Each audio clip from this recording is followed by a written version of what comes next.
My name is Patrick Doonan.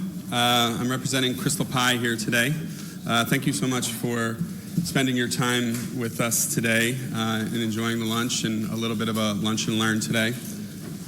So the title of my talk for XtalPi is AI-Powered Antibody Discovery. Smart people solve problems, AI geniuses avoid them. Now, I'm not a genius, but we do have some geniuses that work for XtalPi, so I'm just representing them. Now, a little bit of background about myself. I'm originally trained in biochemistry, and I've been in the antibody engineering field for about 10 years. I'm the director of Antibody Engineering at XtalPi, and I'm going to spend a little bit of time talking to you about antibody discovery.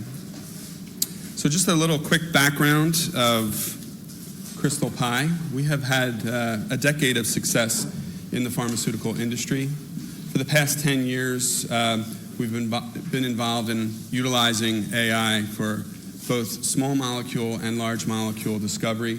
We have over $800 million in aggregate funding and 5 different business units working with over 400 different partners.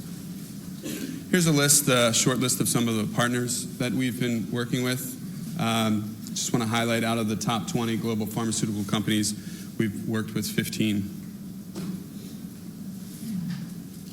So I'd like to quickly move into our platform and explain a little bit of the high-level view of how we utilize artificial intelligence to generate quality preclinical antibody candidates. So partners come to us with a target. We utilize that target depending on their specific biology. We may need to utilize artificial intelligence for some GPCR design to generate immunogens. We utilize immunization across multiple different species and different strategies. We have platforms highlighted here in the center around hit identification following immunization, our Smart Fluidics platform, our Explore-Seq platform, and our SpeedPlay platform. Our Explore-Seq platform is really our workhorse for the artificial intelligence NGS repertoire discovery. These platforms synergize to generate lead molecules. From those lead molecules, we can use our AI platform, CrystalFold, to predict structure with sequence information alone. And then we have several optimization platforms that we can improve on our high-quality lead molecules to generate preclinical candidates. Now, I just want to highlight a few things here that we have both a wet lab and a dry lab internally under the same umbrella. So a large portion, about 2/3 of our employees are wet lab workers, and they're generating a lot of the data that our dry lab computational folks are utilizing to further refine our AI models. So how we use artificial intelligence to avoid problems. We use our next generation in silico analysis to identify issues before we go into protein expression. And we can also predict clinical issues before we go into the clinic. We have multiple AI-based platforms, but today, because of time, I'm really going to focus on 3 and go through a few projects that we've worked on with partners. Our Cross-7 platform, Explore-Seq, and CrystalFold. So here are the 3 platforms that we're going to be discussing. I'll first start with Cross-7, our AI-powered GPCR antigen design platform. So the Cross-7 platform is an AI-guided GPCR antigen stabilization platform. Now, traditionally, GPCRs are difficult antigens. They're hard to express in native form, and often mutations are necessary to thermostabilize them for expression and to utilize for immunizations. And traditionally, that work is done by rational design and human intervention to identify mutations. This can be a very tedious and time-consuming process, and often the mutations utilized to stabilize the GPCRs are less than 10 mutations in the final mutant. Our goal is to rapidly identify mutations that maintain conformational stability of the extracellular loops and also enhance stability and improve expression so that these molecules can be used as antigens for both for immunizations. So I want to show you some real data from one of our projects that we did with one of our partners.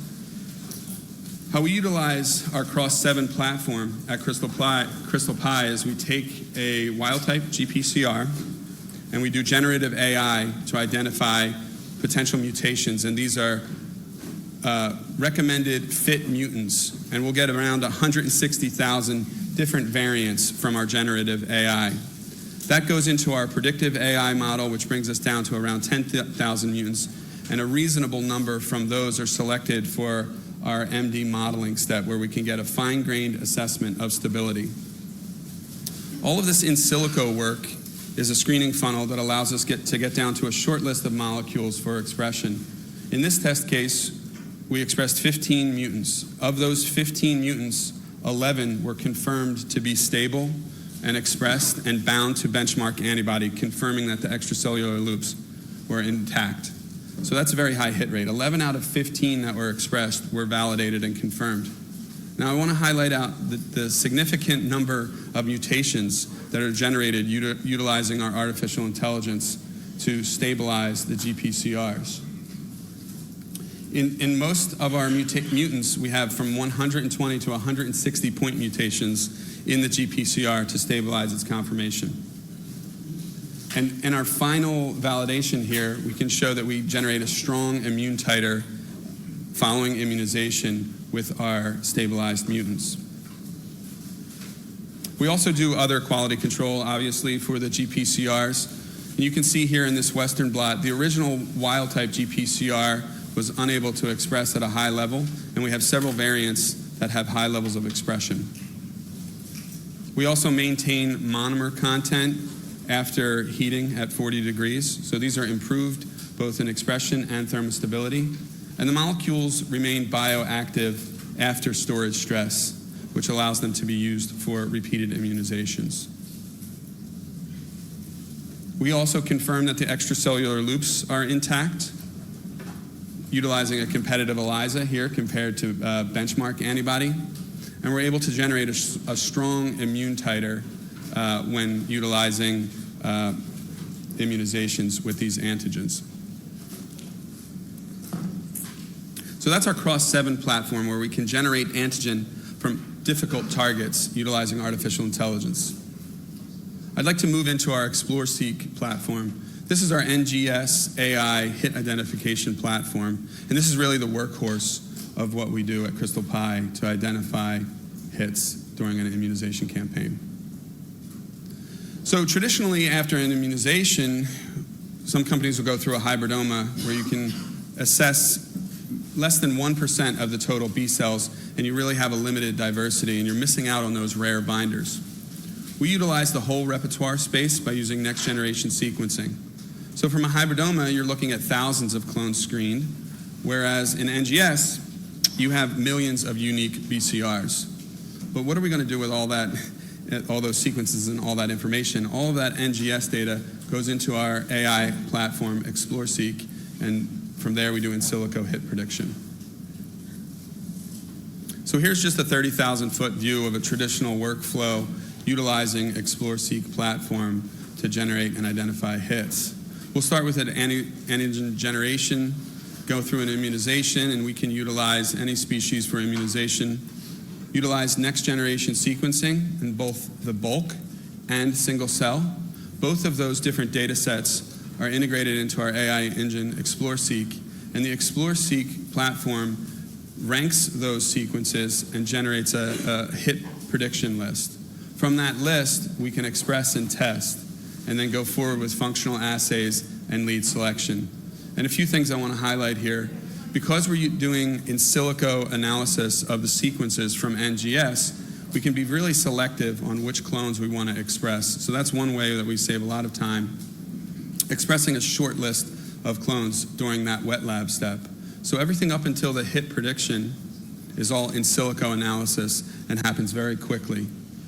And then depending on the project and the biology and the results we get from expression and testing, we can go back and feed that information into our AI engine and get further optimization and more hits from the Explore-Seq platform. So this platform is ultra-fast in silico screening, which really cuts down timelines.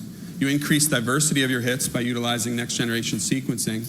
And these molecules are highly developable because we can be very selective in the molecules that we want to move forward and be very critical of the sequences. And the reason we can do that is because we have such a high hit rate. Traditionally, the sequences that are recommended by our AI engine are greater than 50% hit rate. So this is an example from a real test case where we did NGS in both bulk and single sequencing, and we have over 4 million VH sequences, and this is hundreds of times larger than what you would get from a traditional hybridoma. And this Venn diagram highlights the differences between a traditional hybridoma and our Explore-Seq platform. So you're getting a very large number of recommended sequences from the Explore-Seq platform compared to a traditional hybridoma.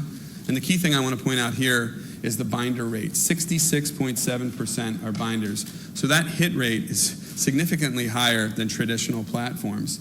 And because of this high hit rate, we're able to be very selective in the clones that we move forward, saving resources, time, and money, and bringing forward only the most highly developable clones. And that's highlighted here. So 666 clones were suggested by our AI platform, Explore-Seq. Of those 600 clones, 48 were expressed as a proof of concept, and of the 48, 32 were confirmed to be binders. So this is a 67% hit rate from the Explore-Seq fully in silico recommendation on which clones to move forward.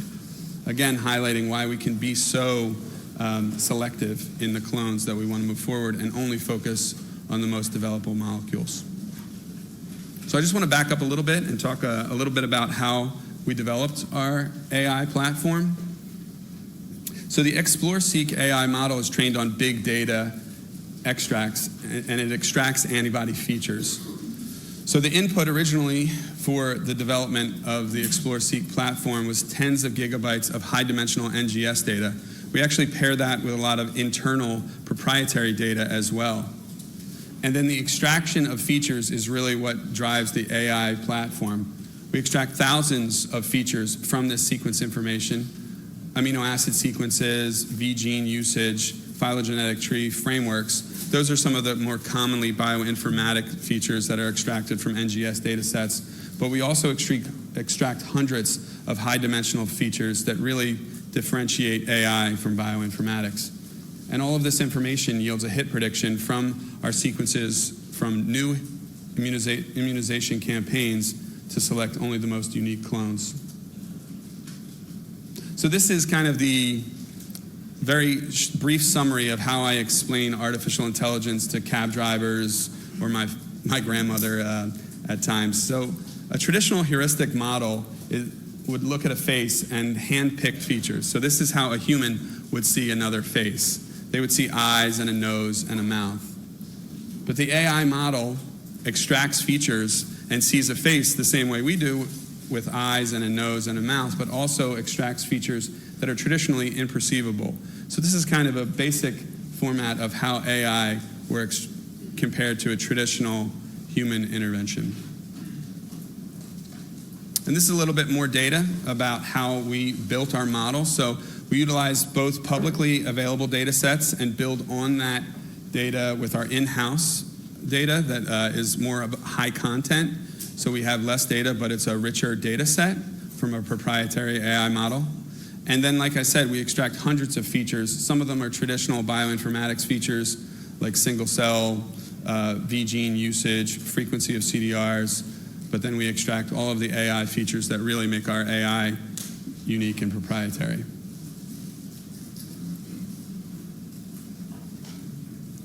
So some of the examples of how we utilize this information is we're able to get a diverse set of hits after AI, our Explore-Seq platform is able to rank and select sequences for us. So we cover a very large sequence space for higher diversity of CDRs and germline.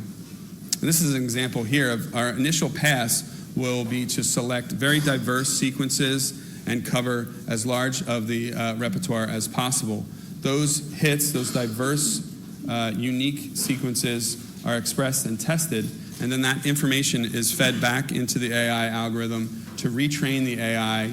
And based on our biology of the project, we're able to select, further amplify those hits, again, for affinity, function, and developability to move forward only the most developable models. This is an example from a specific project that we utilized with one of our partners. So this was a difficult target here, a GPCR target, and we were able to identify and validate utilizing our Explore-Seq platform and wet lab. So originally from our hits from the Explore-Seq platform, we identified 122 molecules that actually bound to target. Of those 122, 34 bound to receptor, and 8 were finally confirmed for in vitro function. And you can see that data here on the right-hand side. Again, all of this data was generated in our wet lab in the same umbrella at the same location as our dry lab. So we're able to feed that information quickly so that the AI works in conjunction with the wet lab data. We have FACS binding and ELISA binding to confirm binding to target, receptor binding, and finally signaling assays using both cell lines and primary immune cells to confirm in vitro function.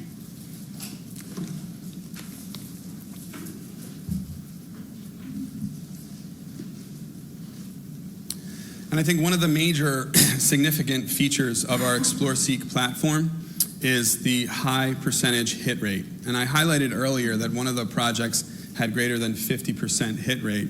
And that's really what allows us to be so selective in moving clones forward and gives us a huge time savings because we only have to express the proteins that we're most interested in. So we do much of the screening in silico, and that helps us select the highest probability of success. Here's an example of a dozen or so different projects from the past quarter, and all of these have varying levels of hit rate from the suggested sequences from the Explore-Seq platform. All of them are greater than 50%. We have representatives here from both soluble proteins and membrane proteins as well. So regularly getting over 50%, and in some cases 100% of the sequences that are suggested to be made by the AI platform are confirmed to be binders.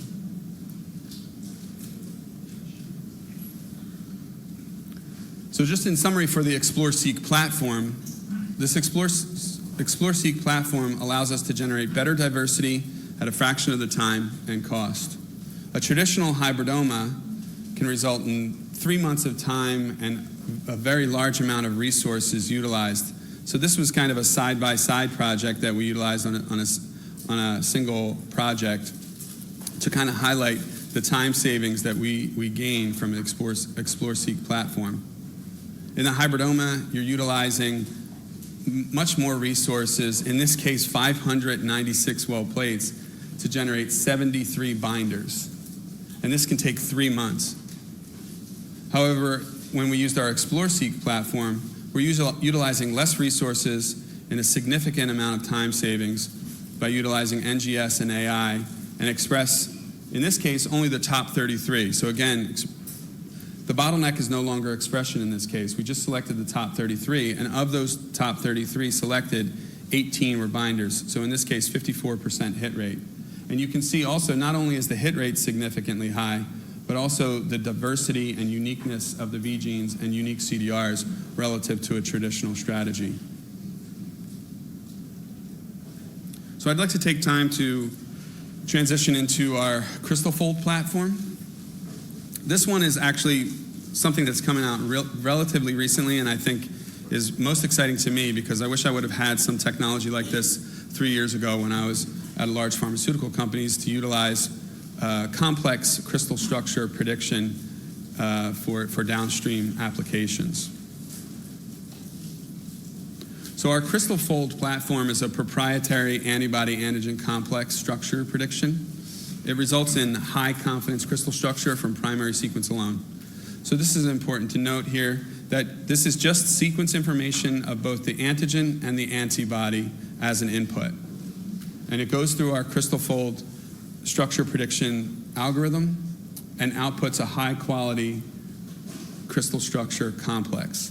So both the antigen and the antibody in complex. And this is a very fast process. We can do this in 24 hours. So we can utilize this process for hits to get a high-quality crystal structure at a very early stage in the discovery process. And I'm going to show you some data how CrystalFold significantly outperforms the current state-of-the-art AlphaFold multimer, especially in the region between the antibody and the antigen.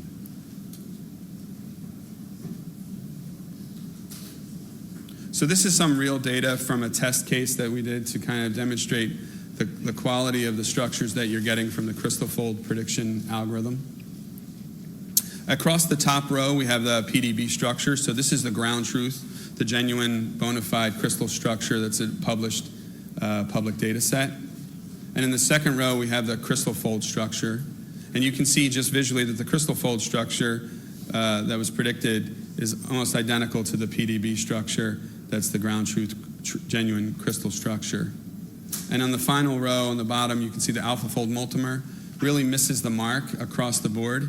In some cases, it completely misses the antigen-antibody interface, and in other cases, it completely misses the epitope-paratope interaction. And we have some metrics here that kind of critique the quality of these crystal structures, both DocQ and the IRMSD, to show the quality of these structures.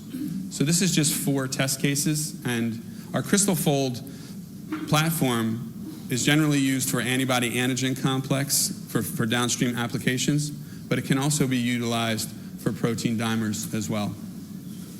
And you can see the zoomed-in region here in complex 3, and that really shows the key critical contact residues, and we're going to use that information moving forward for some rational design and optimization.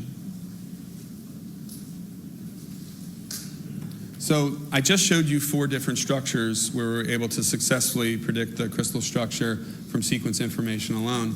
But we've looked at 39 different structures, and we have a very high confidence rate in these crystal structures that we generate from sequence information alone.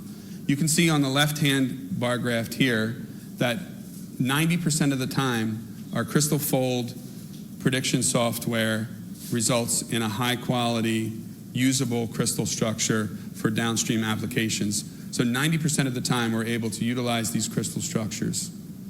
However, when you look at state-of-the-art AlphaFold, you're closer to 30%. So this is about 3-fold more improvement over AlphaFold. And with AlphaFold's ability at 30%, that's not necessarily a usable crystal structure moving forward, but around 90%, we're able to make some serious progress and optimize clones. So here's a case study that I'd like to show you for some downstream applications utilizing CrystalFold structure. Once we have crystal structure, again, this is a very early stage because we're generating crystal structure from sequence information alone. We can do modifications in pH dependence of potential lead molecules. Again, this depends on the biology and needs of our partners. And we also have a platform called cross-species. And this is something, again, that I really wish I had several years ago, because we can take a molecule that binds well to human antigen that lacks binding cross-species, both cyno or mouse, depending on which species you're looking for, and we can utilize the crystal structure that was generated from sequence information alone to make rational design mutations to engineer the antibody to slightly modify the human binding sites to improve binding to cyno or mouse or other species that are necessary for the biology. So I'm just going to quickly go through these 2 different downstream applications for CrystalFold. So pH responsiveness is a critical feature that we can modulate in lead antibodies. So we utilize our AI-based CrystalFold complex structure prediction algorithm to generate the antigen-antibody complex. We can utilize that structure information to rationally design different mutations to modify the free energy calculations. We generate free energy calculations, select top clones to move forward. And this is an example where we were able to significantly change the pH sensitivity of a lead antibody. Originally, the lead antibody had almost no difference between binding at pH 6 and pH 7.4, but utilizing this process in conjunction with our CrystalFold structure prediction, we were able to modulate and decrease the binding down to 20% pH 6. So we were successfully able to modulate pH binding for one of these wild-type molecules. Okay, so I'd like to change gears here a little bit and also show a different downstream application. Once we can get the crystal, high-confidence crystal structure, we can utilize our cross-species platform. So we can obtain cross-species reactivity utilizing the crystal structure by doing a little bit of rational design. Again, this is at the very earliest stages, and it really helps recover some antibodies that would traditionally get left on the cutting room floor because they lack cross-reactivity. This is a little cartoon that kind of describes that visually, and I spent a little bit of time on this, so I kind of had to show you guys. That's about it there. Kind of get the idea, right? So this is from a specific project that we did with one of our partners. We have both the structure prediction for the human target and the cyno target with our lead antibody, and we're able to use our predicted crystal structure to generate rational design mutants, calculate the delta G, and then select mutants to express and test. And I was pretty excited by this result here because the original wild-type molecule, as you can see in this bar chart here, the original wild-type had very good binding to human protein. It was greater than single-digit nanomolar. However, the binding of the wild-type antibody to cyno protein was closer to 100 nanomolar, and that disparity between the human and cyno binding was not really acceptable for this lead molecule. However, like I said, at the earliest stages, we were able to generate the crystal structure, do the rational design work, and we were able to generate several mutants that had improved cyno binding within 5-fold difference between the human and cyno proteins. So this molecule that would once have been lost was rescued because of this work. Now, there are other downstream applications that we don't have time to go into here, but imagine being able to get the crystal structure in a day from one of the high-quality lead molecules, and I'm sure you can think of several different applications that you could utilize the crystal structure prediction. Affinity maturation, we work with that regularly with our partners. Epitope identification at the very earliest stages, all in silico. So we don't have to express any of the molecules. Again, huge time savings and resource saving by predicting epitope of several lead molecules at the earliest stage. And then that information can go back into the AI algorithm, and we can expand those hits once we've identified epitopes that we're most interested in. And there are, of course, other applications that you could think of, biparatopic design, other rational design strategies, and then developability. Developability improvements are an important part of what we do at XtalPi. We don't have time to get into that, but I can talk to any of you later if you have any questions about developability as well. So in summary, I just wanted to give another 30,000-foot view of some of the platforms that we utilize at XtalPi to help our partners generate high-quality preclinical candidates. We go from target all the way to PCC, utilizing AI at every step of the way. So I'd just like to thank you so much for your time today and take any questions that you have. And just a reminder to everybody that we have our Vice President, Alex Lee, here today, and if there's any questions that I can't answer, I'm sure we could talk after. So thank you.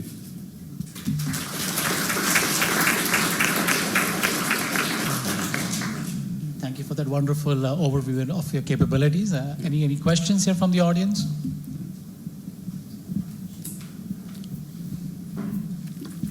Hi, I was wondering about the differences in the hit rate and what that can attribute it to.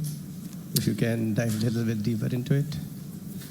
Yeah, that's a great question. So, yeah, there's a clear distinction from project to project. We have varying levels of hit rate. I don't think we've dialed in what exactly causes one project. It's kind of difficult to assess here because the dozen or so projects from the past quarter that I showed you were from varying different types of antigens. So I think that's a good question. I don't really have a strong answer for you there because we're working with so many different antigen types. Nice talk. Thanks.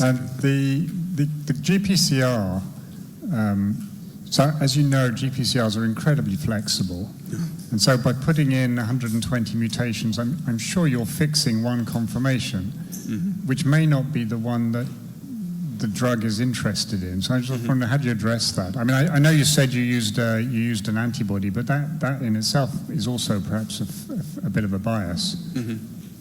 Yeah, I think that's a valid point. So the case that I showed here, we utilized a benchmark antibody that confirmed the activity. So I think kind of to address some issues like that, we have multiple antigens that we could use. We identified in this case and validated it by showing binding to the benchmark. So we would be able to generate molecules that were similar to that benchmark molecule, right, with certainty. And then we can also use our crystal structure of those mutants to confirm that loop. But I agree with you that there is a bit of flexibility in the loops, and that in this case, we're only validating with the one benchmark. But oftentimes there are multiple benchmark antibodies that bind to different epitopes to kind of further increase our confidence that we're getting the loop in the native conformation. You have a question back here? Yeah, very nice talk, thank you. Following on from the GPCR question, there's a lot of mutations that put out where. Are you deliberately avoiding extracellular loops and domains and leaving that the wild type? Yes. Yeah, so we explicitly exclude the extracellular loops. And how are you measuring stability, and what detergents are you using? We have a few proprietary detergents that we utilize internally, and we also use nanodisc as well. Okay. Thank you. Okay, thanks. So I had one question. It's quite remarkable, how much better it was than AlphaFold. Is there anything you can share, even like briefly methodologically, that separates you from what AlphaFold, how AlphaFold performs, or AlphaFold Multimer has trained their models? Yeah, we get asked that a lot, and I think that that's kind of a proprietary information. But if you buy Alex a beer or something, I'm sure that you could get that information out of him. So. All right, let's thank our speaker once again. Thank you, Patrick. Thank you.